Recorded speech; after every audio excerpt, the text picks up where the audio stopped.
The elevator's metallic hum vibrated through my swollen feet as I shifted my weight, one hand instinctively cradling the curve of my belly. 8 months.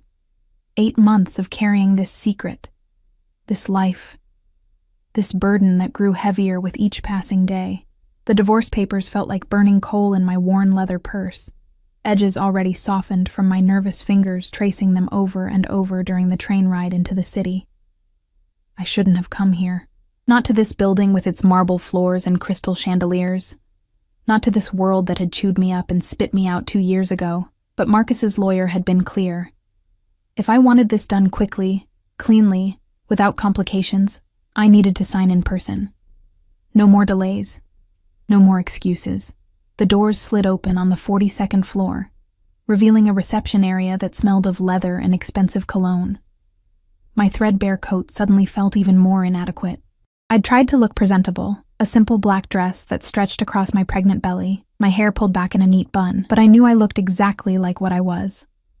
A woman who'd been surviving, not living, for far too long. "Can I help you?" The receptionist's voice was polished glass, her eyes sweeping over me with barely concealed disdain. "I have an appointment. Emma Ross, for the Castellano matter." Her perfectly manicured fingers flew across her keyboard. "Take a seat. Someone will be with you shortly." I lowered myself carefully into one of the waiting chairs, my back aching. The baby kicked, a sharp jab against my ribs that made me wince. "Shh," I whispered, rubbing the spot. "Almost done. Just a signature, and we're free." Free. The word tasted like ash. I'd thought I was free when I left Marcus, when I'd packed my single suitcase and disappeared in the middle of the night. I'd thought I was free when I'd moved 3 states away, when I'd taken the job at the diner, when I'd convinced myself that I could build a life from nothing. But freedom, I'd learned, was just another kind of prison when you were alone. The elevator chimed again. I didn't look up. Not until the entire atmosphere of the room changed. It was like a pressure drop before a storm. That electric tension that made the hair on your arms stand up. The receptionist straightened immediately, her professional mask slipping into something closer to fear. "Mr. Castellano, we weren't expecting—" "Clear the floor." The voice cut through the air like a blade. Deep, controlled, absolute. I knew that voice. It had whispered promises in the dark, had shouted orders that sent men scrambling, had gone cold and flat when I'd dared to ask too many questions about the blood on his shirts. My breath caught. No, he couldn't be here. This was supposed to be simple. Sign the papers, leave, never look back. I kept my head down, praying he wouldn't notice me among the scattered chairs and potted plants. My hand moved protectively to my belly, as if I could somehow hide 8 months of pregnancy beneath my palm. Everyone out. Now.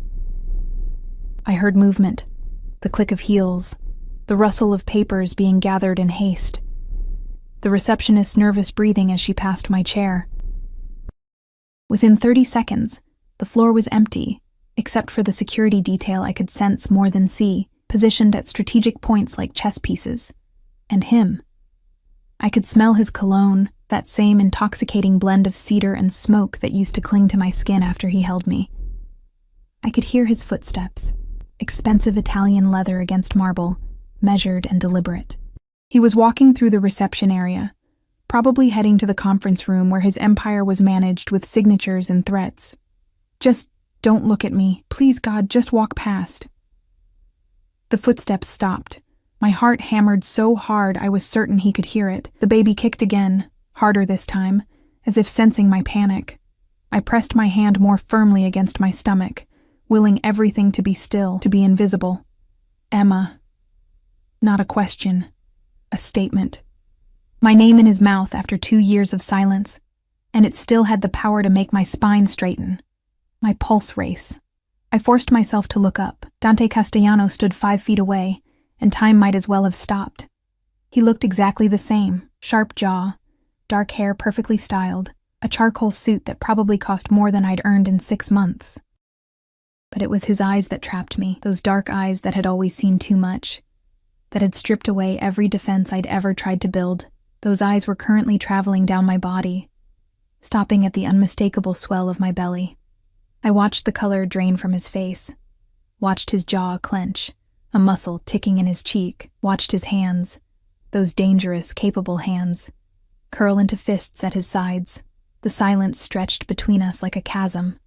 I couldn't breathe, couldn't move, couldn't do anything but sit there as he stared at my pregnant stomach with an expression I couldn't read. Shock? Rage? Something else entirely? How long?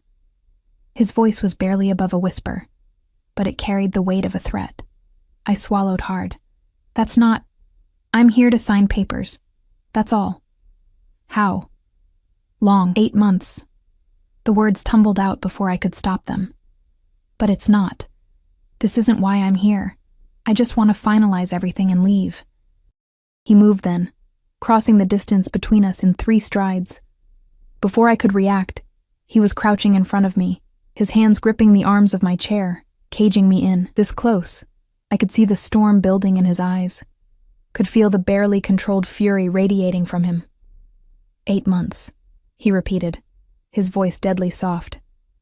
You've been carrying my child for 8 months, and you didn't think I deserved to know? It's not... I started, but the lie died on my lips when I saw his expression. Don't.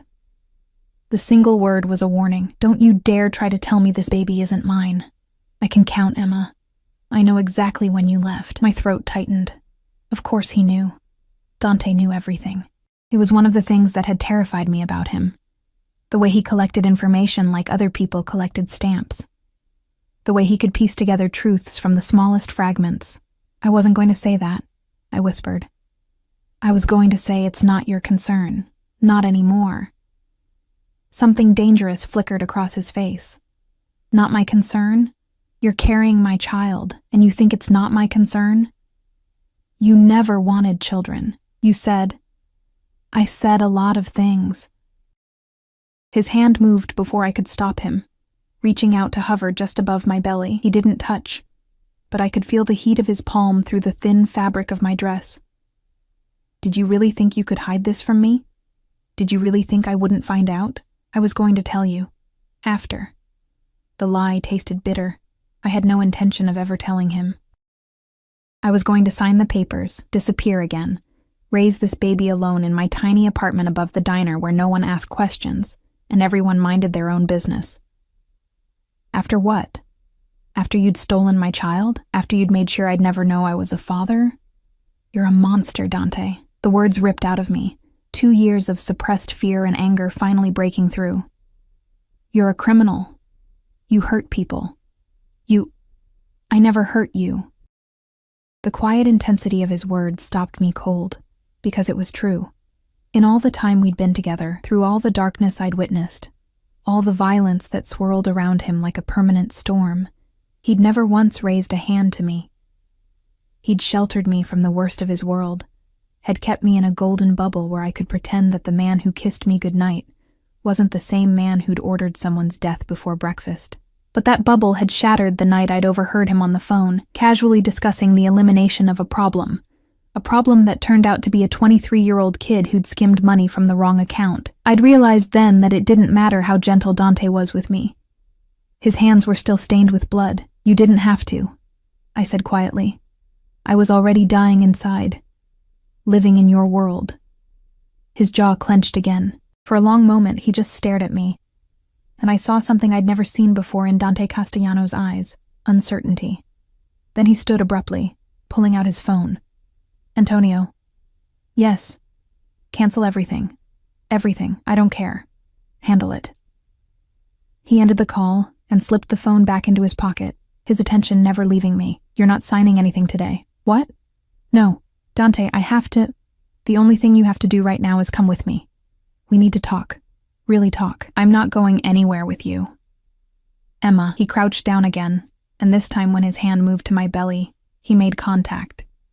His palm was warm through my dress, possessive and gentle all at once. The baby kicked against his hand, and I watched his entire expression transform. Wonder. Pure, unfiltered wonder. Please, just give me an hour. If you still want to sign those papers after we talk, I won't stop you. I should have said no. Should have stood up, walked away, protected myself and my baby from the magnetic pull of this dangerous man. But there was something in his voice, something vulnerable beneath all that controlled power. that made me hesitate. 1 hour, I heard myself say. And then I'm leaving. He stood, offering me his hand. I stared at it for a long moment. That hand that had held weapons, that had signed death warrants, that had once traced my skin like I was something precious and breakable. I took it. His fingers closed around mine, and I felt the tremor that ran through him. When I struggled to stand, weighted down by pregnancy and exhaustion, he slipped his other arm around my waist, supporting me with a gentleness that felt like a knife to the chest. "When did you last eat?" he asked, studying my face with an intensity that made me want to look away. "This morning. I'm fine." "You're pale, and you've lost weight everywhere except—" He gestured to my belly. "Have you been taking care of yourself?" "As well as I can on a waitress's salary."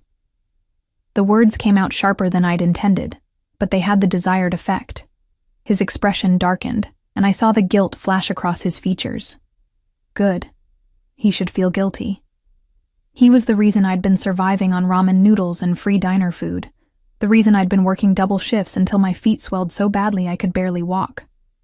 "That ends now," he said quietly. "You don't get to—" "Emma." He turned to face me fully, his hand still at my waist, his other hand rising to cup my cheek. The gesture was so familiar it hurt. "I know I don't get to make demands. I know I have no right to anything after what you went through living in my world, but that's my baby, our baby, and I will not allow you to struggle. You don't control me anymore. I never controlled you. I loved you." His thumb brushed across my cheekbone. The elevator chimed.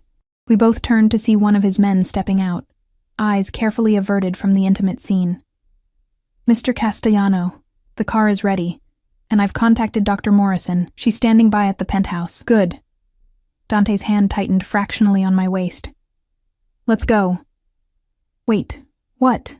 "I'm not going to your penthouse. And who's Dr. Morrison?" "My personal physician. You're 8 months pregnant, Emma. You need to be examined. Make sure everything is—" He stopped, and I saw fear flash across his face. Actual fear. "Make sure you and the baby are healthy." The protective instinct in his voice undid something inside me. This was the Dante I'd fallen in love with before I'd learned what he really was. The man who'd brought me soup when I was sick, who'd listened to my rambling stories about nothing, who'd made me feel like I was the center of his universe. But that man was an illusion. The real Dante was the one who ran an empire built on fear and violence, wasn't he? 1 hour, I repeated, my voice barely steady. And I get to decide if I see the doctor. Fair enough. He guided me toward the elevator, his hand never leaving my waist. As we stepped inside and the doors closed, sealing us into that small space together, I caught our reflection in the polished metal. We looked like strangers, and yet, the way his body curved toward mine, protective and possessive, told a different story entirely. The elevator began its descent, and I wondered if I'd just made the biggest mistake of my life, or if maybe, just maybe, I'd made the only choice I could. The car was exactly what I'd expected. A black Mercedes with windows so darkly tinted I couldn't see inside until the door opened. The interior smelled of leather and that cologne that haunted my dreams. And when Dante's hand pressed against the small of my back, guiding me into the seat, I felt like I was stepping into a memory I'd tried desperately to bury. He slid in beside me, maintaining a careful distance that somehow felt more intimate than touching. The driver, a man I didn't recognize, though his posture screamed military training, pulled smoothly into traffic without a word. Another car followed behind us. Security. Always security. You're afraid, Dante observed quietly. I turned to look at him, finding him watching me with that unnerving focus he'd always had. Of course I'm afraid. I'm in a car with a man I've been running from for 2 years. You were never running from me, Emma. You were running from what I am. The distinction felt meaningless, but I didn't argue. Instead, I looked out the window, watching the city blur past. We were heading uptown, toward the glittering towers where people like Dante lived in the clouds, far above the problems of ordinary people. Why did you come today? He asked. To the office, I mean. My lawyer could have sent papers for you to sign remotely. He said it would be faster this way. that there were complications with doing it by mail. He lied. Dante's voice hardened. Marcus has been stalling for months. I didn't know why until now. I turned sharply. What are you talking about? Marcus said you were the one holding things up. Marcus works for me, Emma, not you. He pulled out his phone, scrolling through something with quick, angry movements. He's been feeding you excuses while reporting back to me that you'd gone completely dark, that he couldn't find you to serve papers. The realization hit me like cold water. You've known where I was this whole time. Since 3 weeks after you left. He didn't look at me, still focused on his phone. You think I wouldn't move heaven and earth to find my wife when she disappeared in the middle of the night? Ex-wife. Almost ex-wife. Wife, he corrected, his voice dropping to that dangerous register that used to make my knees weak. The papers aren't signed, Emma. You're still mine. I was never yours. I stopped, my hand moving to my belly as the baby kicked hard. A sharp pain radiated across my lower back, and I couldn't suppress the small gasp. Dante's attention snapped to me immediately. What's wrong? Nothing. The baby it happens sometimes. Braxton Hicks contractions. They're normal. His jaw clenched. How would you know what's normal? When was the last time you saw a doctor? 2 weeks ago, at the free clinic. I lifted my chin defensively. They said everything was fine. A free clinic. He repeated the words like they tasted foul. You're carrying my child, and you've been going to a free clinic. Some of us don't have private physicians on speed dial, Dante. Some of us have to work for a living. You wouldn't have to work at all if you'd just... He stopped, running a hand through his hair in a gesture of frustration I remembered too well. Where have you been staying? That's none of your business. Emma. No. I turned to face him fully, anger finally overriding my fear. You don't get to do this. You don't get to swoop in now and act like you care.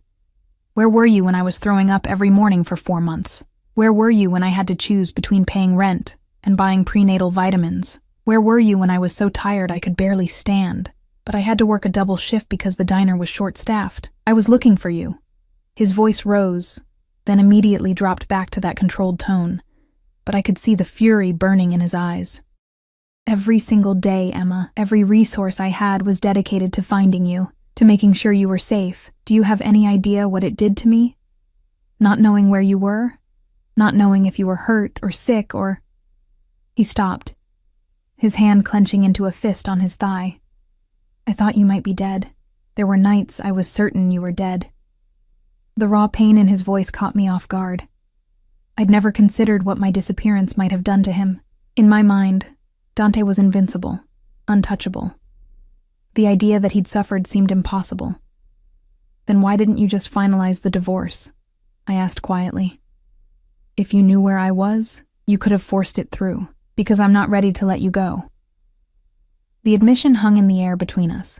Outside, the city continued its endless rhythm, but inside the car, time seemed to stop. I stared at him, at the man I'd once loved with a desperation that terrified me, and I saw something in his expression that made my chest tighten, longing, regret, and beneath it all, that same possessive hunger that had both thrilled and frightened me. Dante, we're here. The car had pulled up to a building I recognized, one of the most exclusive addresses in the city. The doorman was already opening my door, and Dante was out and around to my side before I could protest, offering his hand again. I didn't take it this time. I managed to extract myself from the car on my own, though the movement was awkward and ungainly. My independence lasted exactly 3 steps before another contraction hit, this one stronger than the last. I must have made a sound, because suddenly Dante's arm was around me, supporting my weight. That's twice in 5 minutes. I'm fine. It's just... You're not fine. He was already guiding me toward the entrance, his body curved protectively around mine. And you're seeing the doctor. No arguments. The lobby was all marble and gold, the kind of ostentatious wealth that had once intimidated me. Now I just felt tired of running, tired of pretending I could do this alone, tired of carrying the weight of my choices. The elevator ride to the penthouse was silent. Dante kept his arm around me, his other hand resting lightly on my belly, and I was too exhausted to push him away. When the baby kicked against his palm, I felt him tense. "Does it hurt?" he asked softly. "When the baby moves?" "Sometimes. Mostly it's just strange. Like there's a person inside me, living their own life." "There is a person inside you." His voice was filled with wonder. "Our person." The elevator doors opened directly into the penthouse, a security feature I remembered from before. Nothing had changed.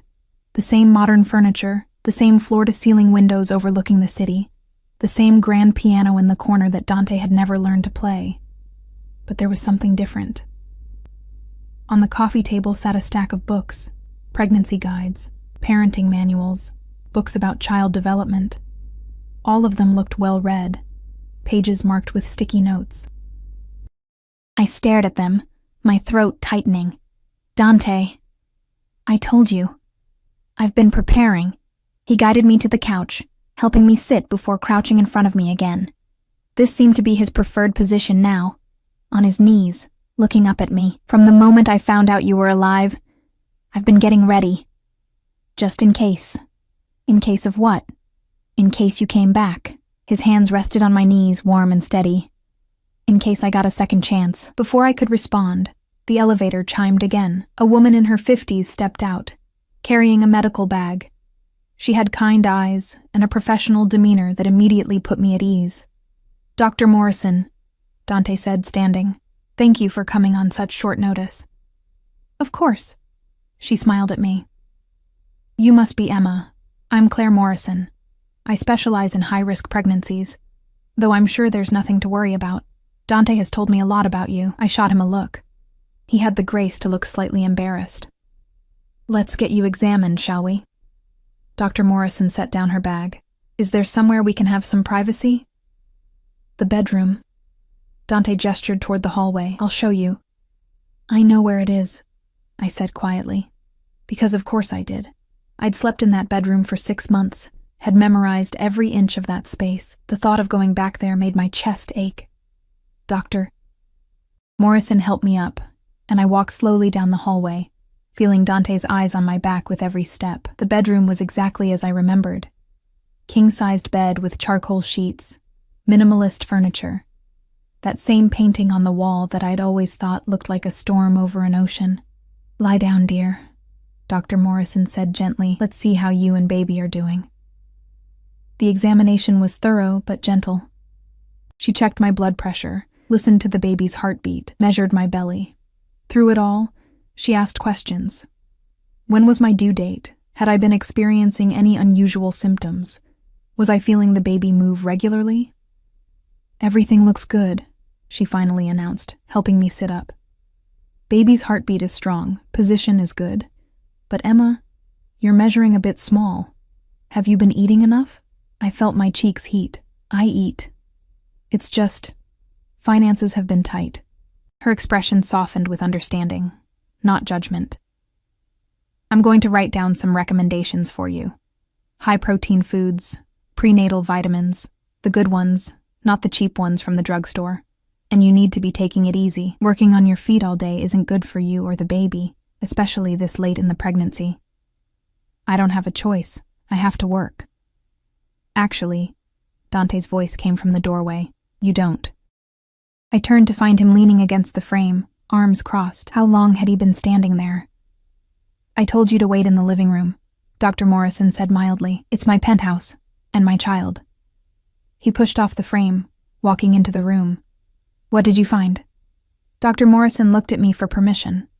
I nodded, too tired to fight. "Mother and baby are healthy, but Emma's under too much stress. She needs rest, proper nutrition, and someone to make sure she's not overdoing it." She packed up her equipment. "I'd like to see you weekly from now on, Emma, just to monitor things as we get closer to your due date." "I can't afford—" "It's handled," Dante interrupted. "Send the bills to me, Claire." "Of course." Dr. Morrison smiled at me again. "I'll let myself out. Emma, take care of yourself, and call me immediately if you have any concerns, anytime, day or night." She handed me her card. After she left, silence filled the room. Dante stood by the window, backlit by the afternoon sun, and I could see the tension in his shoulders. "You're not going back to that diner," he said finally. "You can't tell me what to do." "I'm not telling you. I'm asking." He turned to face me. "Please, Emma. Stay here. Let me take care of you. Let me—" His voice cracked slightly. "Let me be there for our child. Even if you can't forgive me, even if you still want the divorce after the baby is born, just let me do this." I wanted to say no, wanted to maintain my independence, my hard-won freedom from his world. But I was so tired of struggling, tired of being afraid, tired of pretending I had everything under control when I was barely holding on. "Just until the baby is born," I heard myself say. "And we need rules. Anything. Separate bedrooms. You don't make decisions about the baby without consulting me. And if I want to leave, you let me go. No tricks, no tracking, no, I'll let you go if that's what you really want." He moved closer, stopping just out of reach. "But I'm going to fight like hell to convince you to stay." The intensity in his eyes made my breath catch. This was dangerous. Being here, in his space, letting him back into my life even temporarily.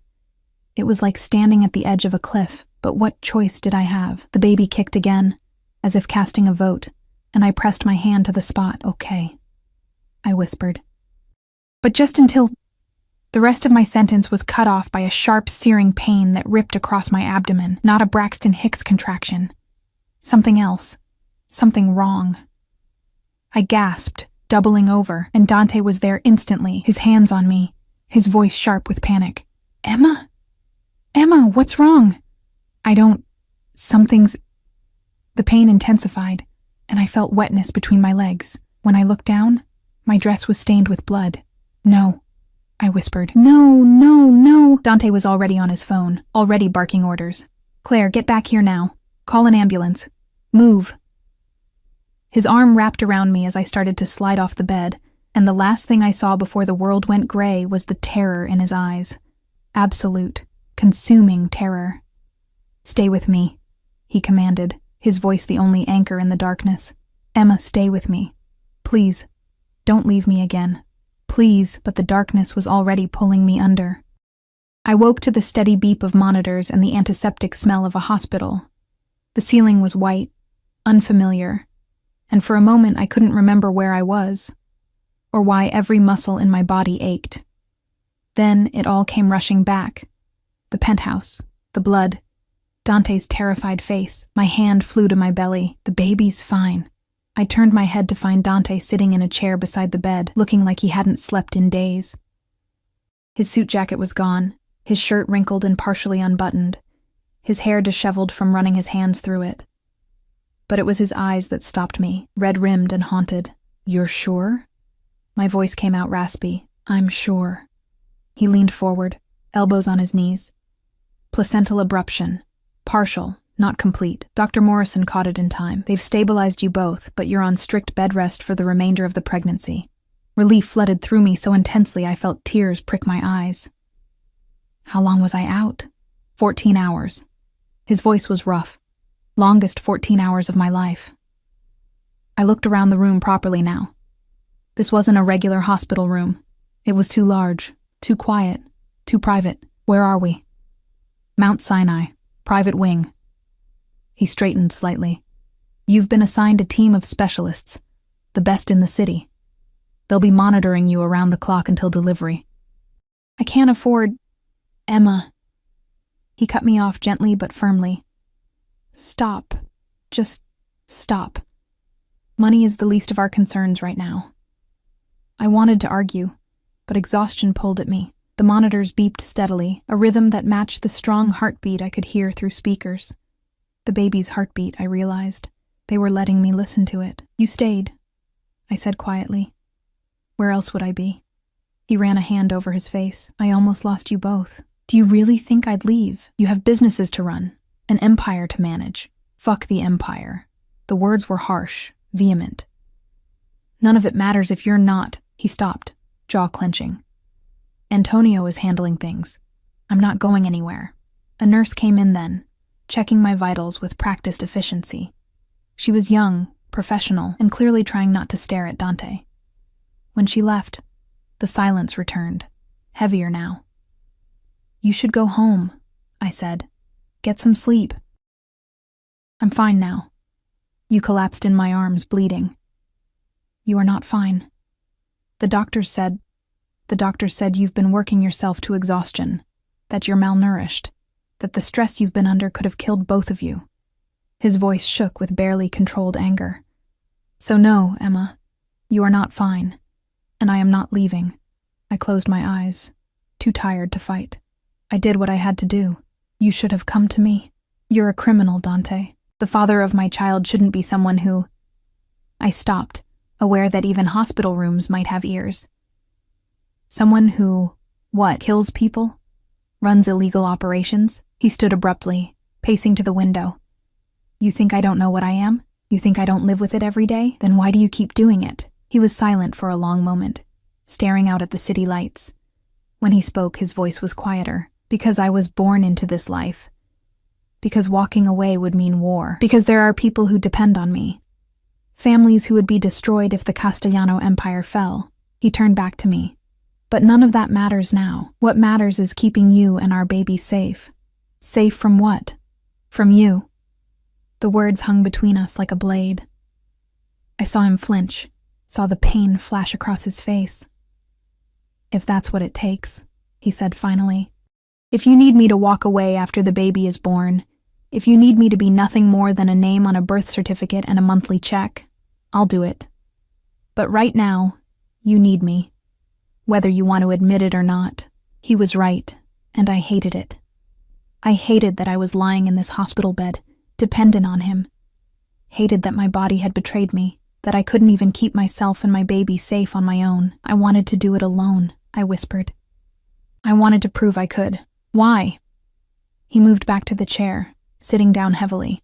"Why was it so important to struggle when you didn't have to? Because accepting help from you meant accepting what you are, meant being complicit in—" I stopped, shaking my head. "I left because I couldn't live with myself, knowing where the money came from, knowing that every nice thing I had was paid for with someone else's suffering." "Is that what you think?" His voice was sharp. "That I'm some monster who hurts innocent people for profit? Aren't you?" He leaned back in the chair, studying me with those dark eyes that saw too much. "My family has been in this business for 4 generations. We control the ports, the unions, certain business interests that exist in the gray areas of the law. Yes, I've hurt people. Yes, I've done things that would horrify you. But I have rules, Emma. Lines I don't cross." "Like what? You don't kill on Sundays? Like I don't deal in drugs? Like I don't touch human trafficking? Like I don't hurt women or children, ever?" His voice was hard. "The men I've eliminated, and yes, I'll use that word since you seem to want honesty, were men who broke those rules, men who preyed on the vulnerable, men who would have done far worse if left unchecked. That doesn't make it right." "No," he agreed quietly. "It doesn't. But it makes it necessary. The world I operate in doesn't run on laws and morality, Emma. It runs on power and fear. And if I'm not the one holding that power, someone worse will take my place." I wanted to argue, to tell him that was just justification. But I was too tired, and some part of me, the part that had loved him, understood what he was saying. "I'm not asking you to forgive what I do," he continued. "I'm not even asking you to understand it. But I am asking you to let me take care of you and our child. Can you do that? Just for now?" Before I could answer, the door opened and Dr. Morrison walked in, followed by another doctor I didn't recognize. "Emma, you're awake. Good." She smiled, but her expression was serious. "We need to discuss your care going forward." The next hour was a blur of medical terminology and treatment plans. The partial placental abruption meant the baby wasn't getting optimal nutrition. I'd need to be monitored constantly. Any sign of complications, and they'd have to deliver early. Bed rest was non-negotiable. I couldn't even get up to use the bathroom without assistance. "We'd normally keep you here," Dr. Morrison said, "but given the circumstances, Mr. Castellano has arranged for a full medical setup at his residence. You'll have round-the-clock nursing care, and I'll be checking on you daily." "I didn't agree to that," I said, looking at Dante. You need rest and safety, he replied calmly. The penthouse has both. And before you argue about independence, remember what the doctor said. You can't be alone. Not for a single moment. He was right, damn him. I couldn't go back to my tiny apartment above the diner. Couldn't take care of myself, let alone work. This is temporary, I said firmly. Just until the baby is born, whatever you need. But there was something in his eyes that said he was already planning for more than temporary. They kept me in the hospital for 2 more days, monitoring, stabilizing, making sure the baby's heartbeat stayed strong. Dante never left. He slept in the chair beside my bed, worked from his laptop when I was sleeping, and was instantly alert every time a nurse or doctor came in. On the 3rd morning, they cleared me for discharge. A wheelchair appeared, and Dante was there, helping me into it with a gentleness that made my chest ache. I can walk, I protested. Doctor's orders. No unnecessary strain. His hand rested briefly on my shoulder. Don't fight me on this, Emma. The car was waiting at a private entrance, the same black Mercedes, but this time with a second vehicle full of security. When I raised an eyebrow, Dante's expression was grim. Word is out that I have a pregnant wife. That makes you a target. The reality of his world came crashing back. A target for who? Anyone who wants to hurt me. He helped me into the car, sliding in beside me. Don't worry. No one will touch you. I'll make sure of it. The certainty in his voice should have reassured me. Instead, it reminded me of exactly why I'd run. This life, this constant danger. This was no place to raise a child. But as we drove through the city, Dante's hand found mine, lacing our fingers together, and I didn't pull away. The penthouse had been transformed. What was once a bachelor's minimalist space now had medical equipment set up in the guest room, monitors, an emergency kit, everything needed for immediate care. A nurse was waiting, a calm woman in her 40s who introduced herself as Patricia. I'll be here during the day, she explained. Another nurse, Michelle, will take the night shifts. We're both experienced in high-risk pregnancies. Dante guided me to the master bedroom. The bed had been fitted with special pillows for pregnancy, and there was a small refrigerator stocked with healthy snacks within arm's reach. You thought of everything, I said quietly. I had 48 hours to prepare while you were in the hospital. He helped me onto the bed, adjusting pillows until I was comfortable. I need you to promise me something. What? That you'll actually rest, that you won't try to do things on your own just to prove a point. His hand cupped my cheek. I know you're independent. I know you hate needing help. But for the next month, can you just let go? Let me take care of you? The vulnerability in his voice undid me. This wasn't the cold Mafia Boss, the feared Dante Castellano. This was the man I'd fallen in love with, the one who'd shown me glimpses of who he might have been in a different life. 1 month, I agreed. And then we talk about what happens after you've given birth safely, after you've recovered, after... He stopped, his thumb brushing across my cheekbone. After I've had time to show you that I can be what you need. Dante, I know I can't change what I am, but I can change how it affects you. He leaned down, pressing his forehead to mine. Please, Emma, give me this chance. I closed my eyes, breathing in his scent, feeling the warmth of his skin. This was dangerous. Every moment I spent with him, every tender gesture, every glimpse of the man beneath the monster. It was eroding my defenses, but I was too tired to fight, too tired to run, too tired to do anything but surrender. Okay, I whispered. His breath hitched. Then his lips brushed against my forehead, soft and reverent. Thank you. He pulled back, and I opened my eyes to find him watching me with an expression that made my heart stutter. Possession? Yes. But also something deeper, something that looked dangerously like love. Rest now, he said softly. I'll be right outside if you need anything. He started to move away, but my hand shot out, catching his wrist. He froze. Stay, I said before I could stop myself. Just stay until I fall asleep. The smile that crossed his face was like sunrise. He kicked off his shoes and climbed onto the bed beside me, careful not to jostle me. His arm came around my shoulders, and I found myself curling into his side, my head on his chest, listening to the steady beat of his heart. "I've got you," he murmured into my hair. "I've got you both. And I'm never letting go again." I should have protested, should have reminded him that this was temporary. But his warmth was seeping into me, his presence surrounding me like a shield, and for the first time in 2 years, I felt safe. As I drifted off to sleep, I heard him whisper something else, so quiet I almost missed it. "I love you, Emma." I never stopped. And despite everything, despite all the reasons I shouldn't, my heart whispered back, "I know." The days blurred into a strange new routine. I woke each morning to find Dante already awake, sitting in the armchair by the window, watching me with those dark eyes. Patricia would come in with breakfast. Always something nutritious, always more food than I could finish. Then there were the checkups, the monitoring, the endless waiting. But it was the nights that undid me. Dante had kept his promise about separate bedrooms, sleeping in the guest room despite my presence in what had once been our shared bed. But every night, around 10, he'd appear in the doorway, asking the same question.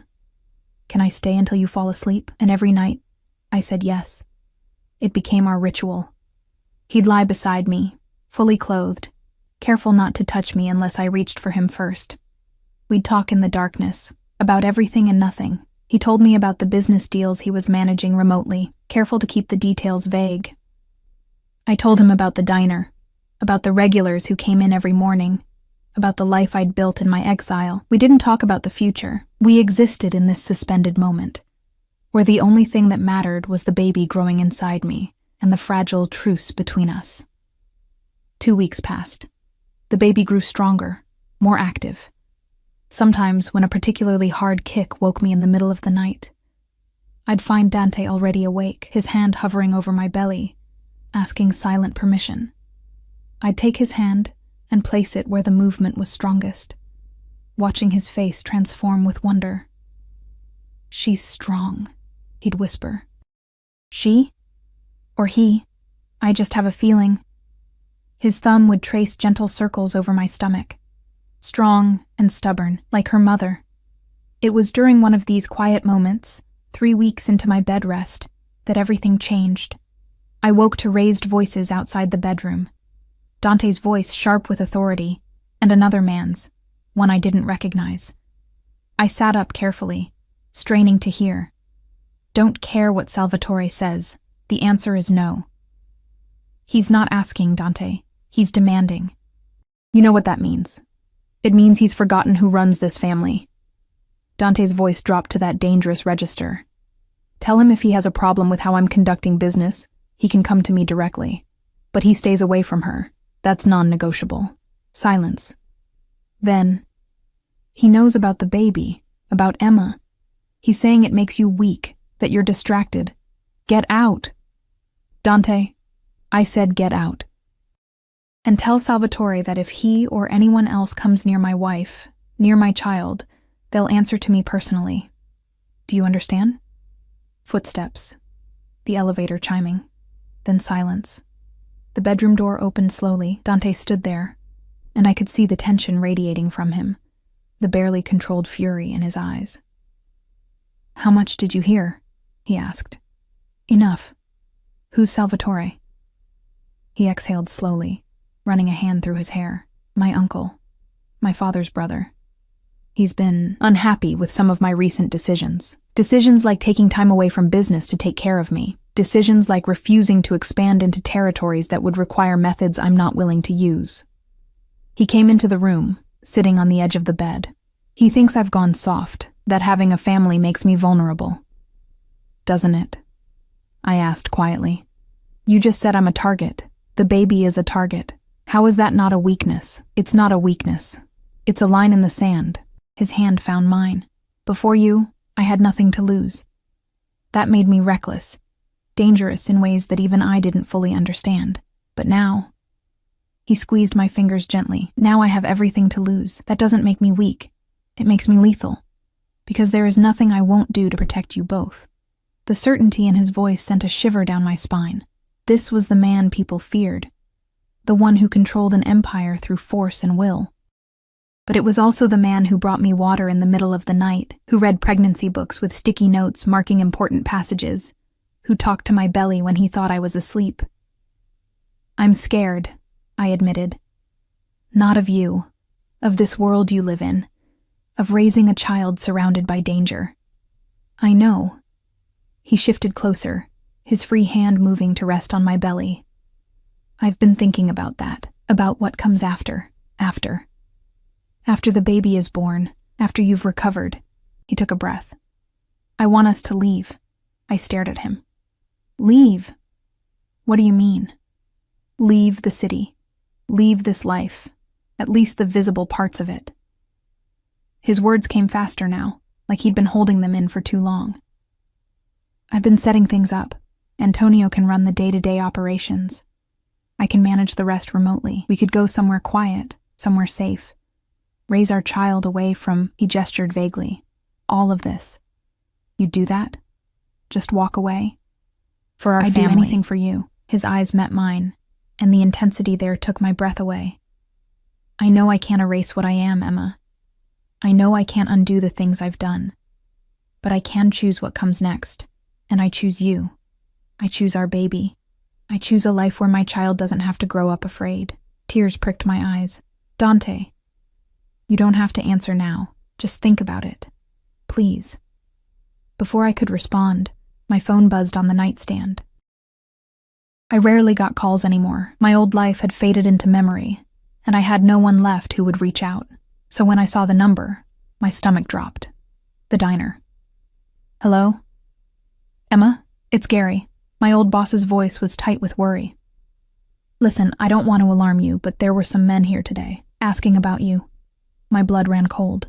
What kind of men? The kind that make people nervous. They wanted to know where you lived, when you worked last, if you'd mentioned anything about where you were going. He paused.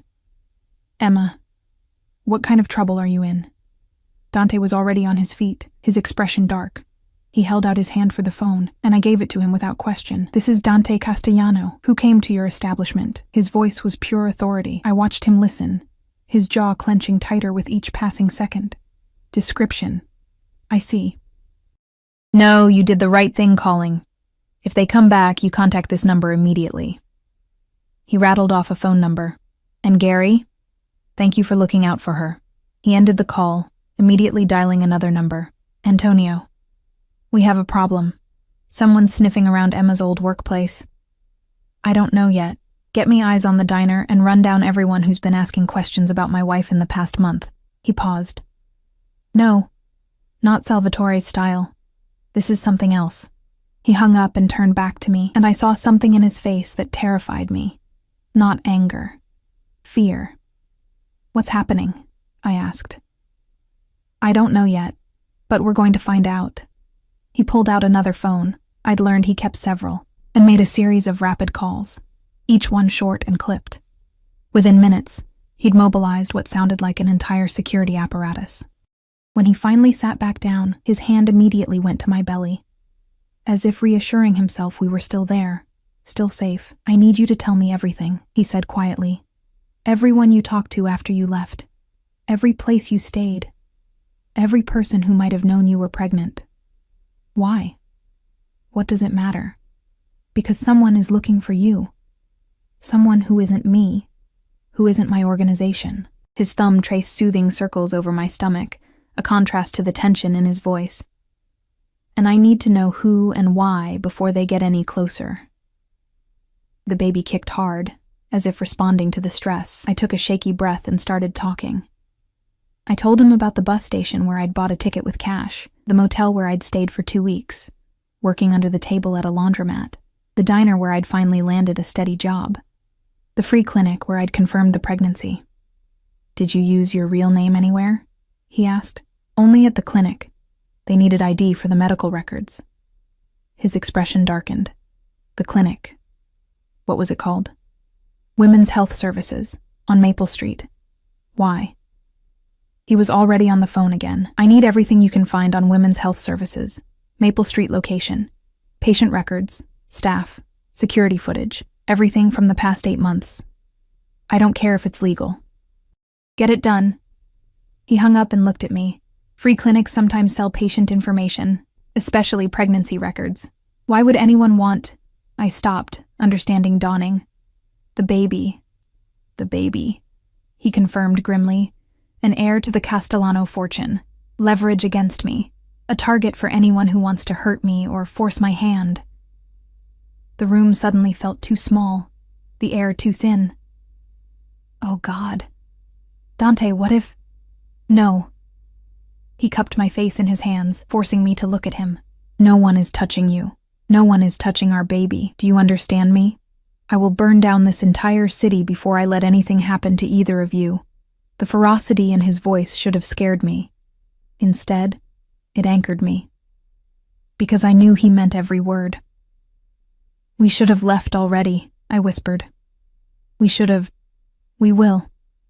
As soon as you're cleared for travel, his forehead pressed against mine. 2 more weeks. Dr. Morrison said 2 more weeks of monitoring and then we can go. I already have a place arranged, remote, secure, somewhere no one will find us. What about your uncle? What about... I don't care. The words were fierce, absolute. Let them fight over the scraps of the empire. Let them tear each other apart if that's what they want. All that matters is you and our baby. A knock on the door interrupted us. Antonio stepped in, his face grim. We have a problem. The men asking around at the diner, we have an ID. They're Russian, Volkov's crew. Dante went very still. Dmitry Volkov? The same. Word is he's looking to expand his territory. Thinks taking your family would give him leverage in negotiations. The temperature in the room seemed to drop 10 degrees. Dante stood slowly, and I saw the transformation happen in real time. The gentle man who'd been holding me became someone else. Someone cold, lethal, terrifying, double the security, no one in or out without clearance, and get me a meeting with Volkov. Dante, Antonio started. Get me the meeting. Tonight, if possible. His voice was pure ice. He wants to negotiate? Let's negotiate.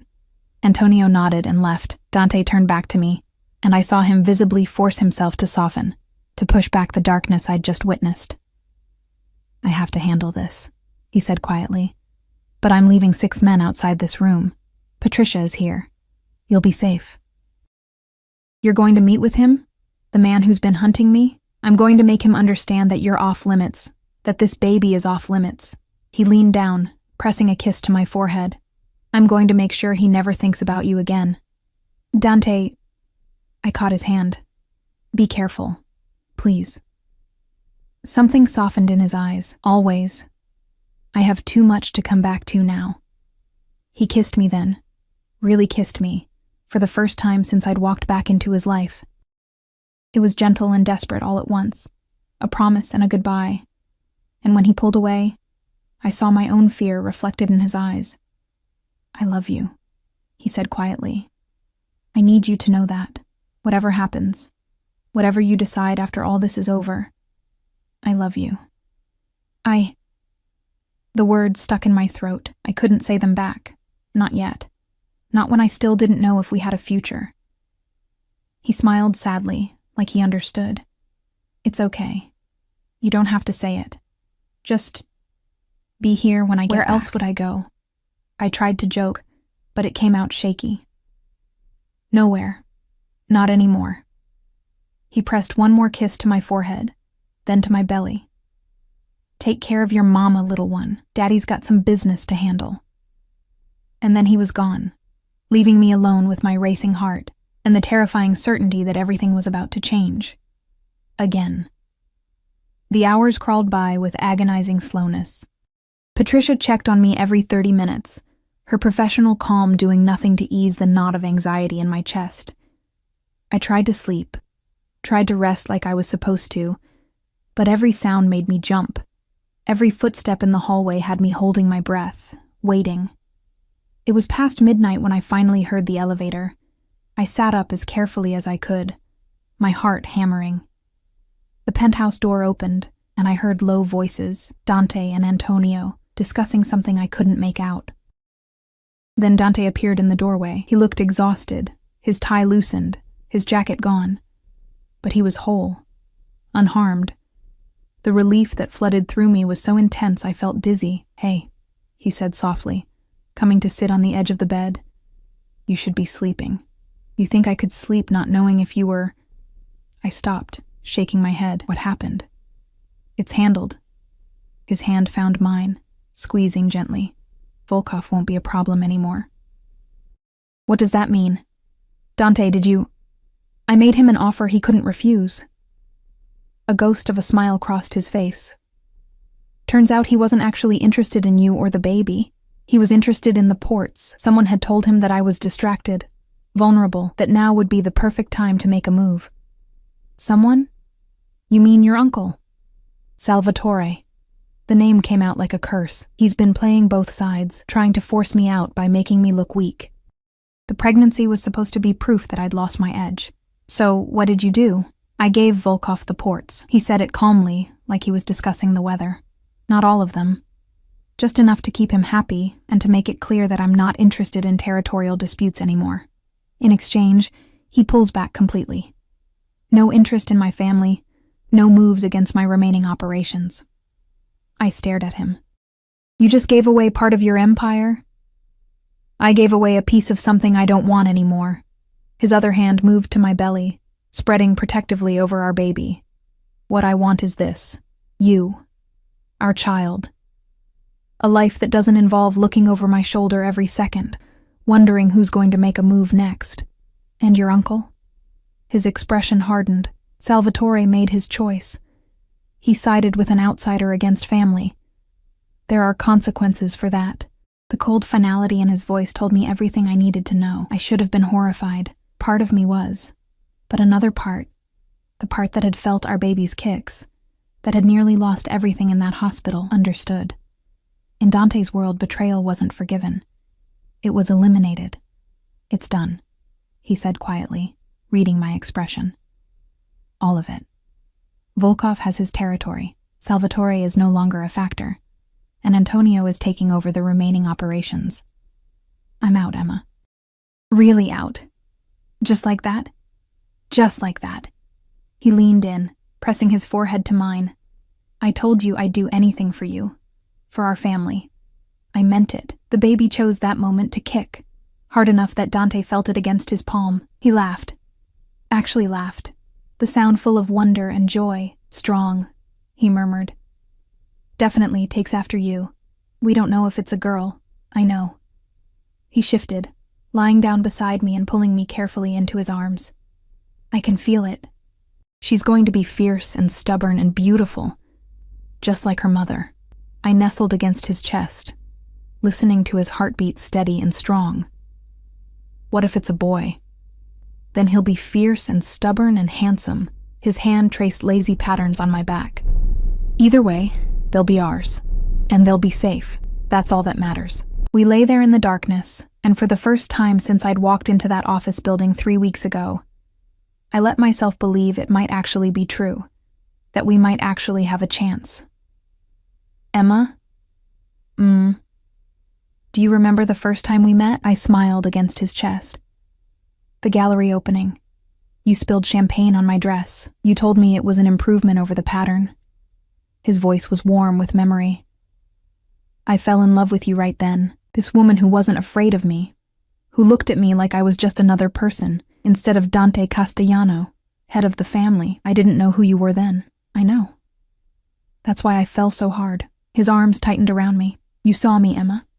Not my name, not my reputation, just me. And when I found out the truth, when I saw what you really were, you ran. Like any sane person would. He pressed a kiss to the top of my head. I don't blame you for that. I never have. But you looked for me, every single day, because even though I understood why you left, I couldn't accept it. Couldn't accept that I'd lost you. He shifted, tilting my chin up so I had to look at him. I know I don't deserve a second chance. I know everything I am should make you run again, but I'm asking anyway. Stay with me, Emma. Not just until the baby is born. Not just for appearances. Stay with me because you want to. Because you believe we can make this work. I looked into his eyes, those dark eyes that had haunted my dreams for 2 years, and I saw everything laid bare. Love, hope, fear. This man who controlled an empire with an iron fist was terrified that I'd say no. I'm scared, I whispered. I know. What if it's not enough? What if the love isn't enough to make up for everything else? Then we'll figure it out together. His thumb brushed across my cheekbone. I'm not asking for perfect, Emma. I'm just asking for a chance.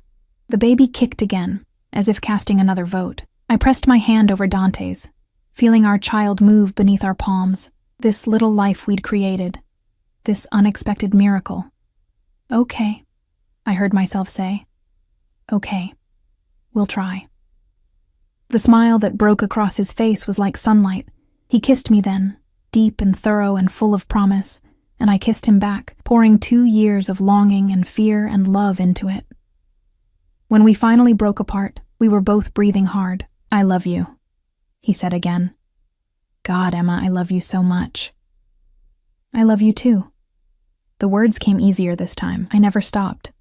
Even when I wanted to, I couldn't. He held me close, and we lay there together, talking and planning and dreaming. He told me about the house he'd arranged, a sprawling property in Montana, far from the city, with mountains and forests and space to breathe. He talked about teaching our child to ride horses, about quiet mornings and peaceful nights, about building a life that was ours. And slowly, I let myself believe it. The next 2 weeks passed in a blur of preparation. Dr. Morrison cleared me for travel. Though she insisted on coming with us for the first month after delivery, Dante arranged everything: the house, the staff, the security that would be invisible but present. Antonio flew out to Montana personally to supervise the setup.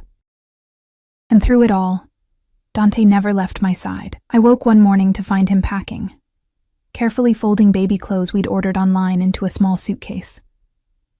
He'd developed a slight obsession with preparing, reading every book he could find, asking Dr. Morrison endless questions. We're really doing this, I said from the bed. He looked up, smiling. We're really doing this. No regrets? Not a single one. He came to sit beside me, his hand automatically going to my belly.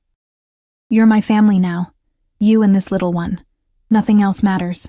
The baby kicked in response, and we both laughed. 3 days before we were scheduled to leave, I went into labor. It started with a twinge during breakfast, so mild I almost ignored it. But Dante noticed immediately. He'd become hyper-aware of every expression, every movement. Emma? I'm fine. Just a cramp. 20 minutes later, another one. Stronger this time. Patricia was already on her phone, calling Dr. Morrison, and Dante was helping me to the car before I could fully process what was happening. It's too early, I said, gripping his hand as another contraction hit. We have 3 more weeks. Babies come when they want to come. Dr. Morrison's voice was calm through the speakerphone.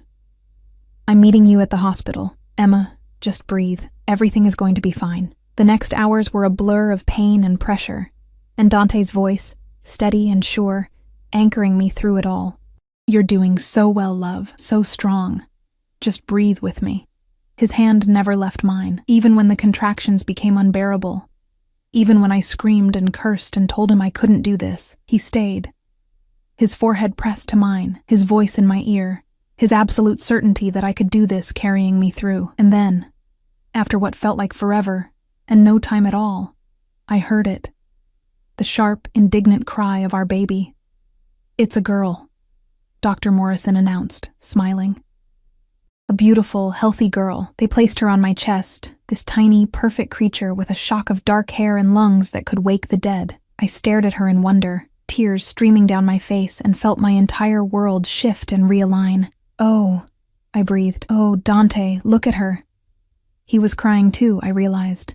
This dangerous man who controlled an empire with fear was crying as he looked at our daughter. She's perfect, he whispered, his finger gently touching her tiny hand. She gripped it immediately, her cry quieting. She's absolutely perfect. What should we name her? I asked. He looked at me, then back at our daughter. Sophia. It means wisdom. I want her to be smarter than both of us, to make better choices. Sophia Castellano. I tested the name. It felt right. Hi, Sophia. We're your parents. We're probably going to mess this up sometimes, but we love you so much already. She blinked up at me with dark eyes. Dante's eyes. And I fell completely, irrevocably, in love. We left for Montana when Sophia was a week old.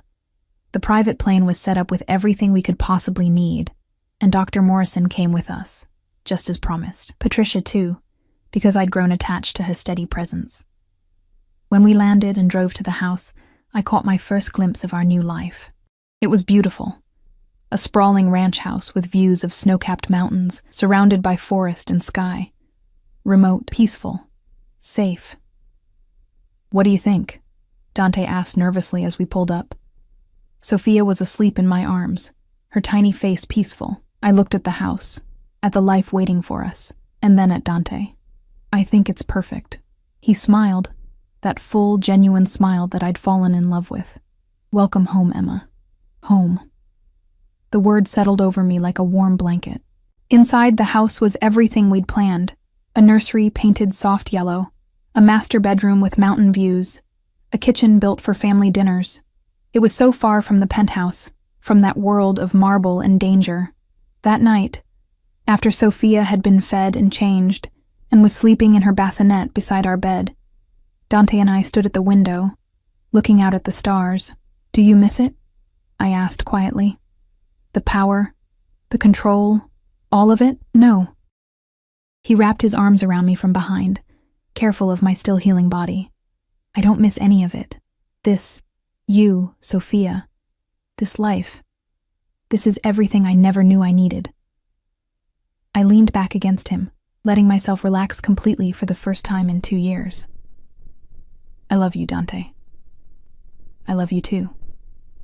He pressed a kiss to my temple. "Thank you." "For what?" "For coming back.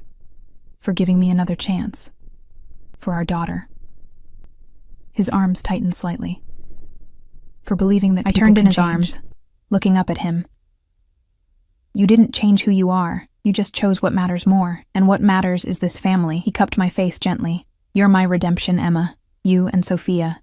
Everything good in my life starts with you." I kissed him then, soft and sweet and full of promise. When we broke apart, we checked on Sophia together, this tiny miracle sleeping peacefully, unaware that her existence had changed everything. Dante's hand found mine as we stood over her bassinet. "We're going to give her everything," he whispered. "Love, safety, a choice about who she wants to be. She'll never have to live in shadows." "No," I agreed. "She'll live in the light." And as I stood there, with the man I loved, and the daughter we'd created, looking out at the mountains bathed in moonlight, I finally understood what freedom really meant. It wasn't running away. It wasn't being alone. It was choosing who you wanted to be, despite where you came from. It was building something new from the ashes of the past. It was loving someone completely, flaws and all, and being loved the same way in return. We'd both been prisoners once, me to my fear, him to his legacy. But here, in this house under these stars, with our daughter breathing softly between us, we were finally free. "Come to bed," Dante said softly, his hand warm in mine, and I did. Not because I had to, not because I was afraid to be alone, but because I wanted to, because this was my choice, my life, my family. Our story hadn't started perfectly. It had been messy and complicated and full of pain. But as I settled into Dante's arms, with Sophia's bassinet within reach and the Montana night quiet around us, I knew that the ending, our ending, was going to be exactly what we needed. Not perfect, not easy, but ours. And that was enough. More than enough.